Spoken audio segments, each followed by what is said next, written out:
markaska Imaam Shaafici ee barashada culumta shariicada islaamka ee magaalada Burco waxa uu soo saaraa sanad waliba dhalinyaro qayb weyn ka qaadata dacwada diinta islaamka. sanadkani waxa ka qalin jabiyay 100 arday kuwaasoo maanta xaflad ballaaran oo si heer sare loo soo agaasimay loogu qabtay masjidka Saalixiyada ee bartamaha magaalada Burco.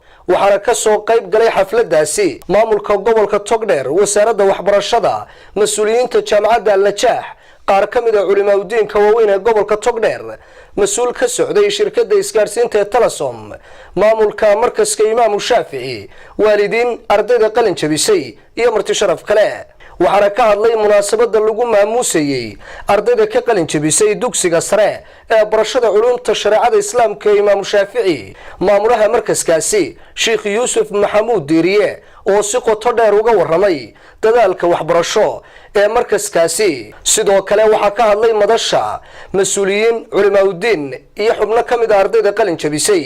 Ilaahay subhanahu wa ta'ala baa mahadle maanta 100 arday oo hable iyo inamaba isugu jira ayaa macad Imaam Shaafici ama markas Imaam Shaafici lidacwati wa ta'liim Burco waa 40 hablood iyo 60 inan baa ka takharrujaya. ardaydaas oo cilmiga sharciga ku gaashaaman oo aqoon cilmi diineed sita aad iyo aad baa runtii arrinta ugu faraxsanahay, ugu ducaynaynaa, ugu hambalyeynayna, ugu soo dhawaynaynaa.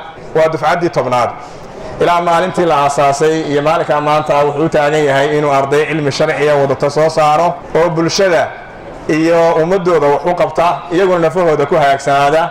hablaha khaasatan way qiimo gaar ah maxadka ku leeyihiin maadaama maxadku yahay maxad u taagan waxbarashada cilmiga sharciga ah. sanad walba wuxuu isku dayayaa inuu horumar waxbarasho sameeyo ama wax kordhiyo. sanadkan sida calaamaadka ku aragteen waqtiyadii wax dhiga jiray wuu badiyay, goobihii wax lagu dhigan jirayna wuu sii badiyay. markaska waxa wax lagu dhigan jiray gelinka hore habluhu dhigtaan iyo gelinka dambe inamadu dhigtaan. waxa uu inoo soo kordhiyay inuu gelinkii hore inamadii fursad siiyo, gelinka dambena hablihii fursad siiyo, habeenkiina waliba fursad siiyo dadka wixii doonaya inay wax bartaan. oo waliba goob magaalada bartankeeda ah oo habeenkii aad looga faa'iideysan karana loo diyaariyay.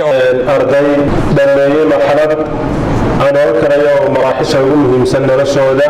haddaynu muslimiin nahay qiimaheena iyo badbaadadeena iyo wanaageena wuxuu ku jiraa cilmiga shariicada la barto.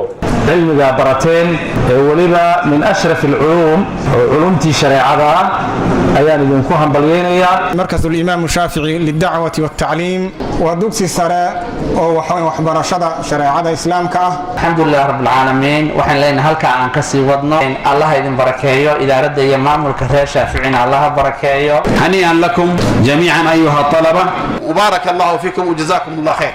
xilli adag ayaan dhigan jirnay Sheekh Yuusuf Maxamuud Diiriye runtii aad iyo aad baan ugu mahad celinaya, waayo waxaan nahay raggii ay ku soo tabceen. dhammaadkii xafladaasi waxaa shahaadooyin iyo abaalmarino kala duwan la guddoonsiiyey ardaydii kaalmaha hore ka gashay markaska Imaam Shaafici. Cali Daar Maxamed Boos, TV Universal, Burco.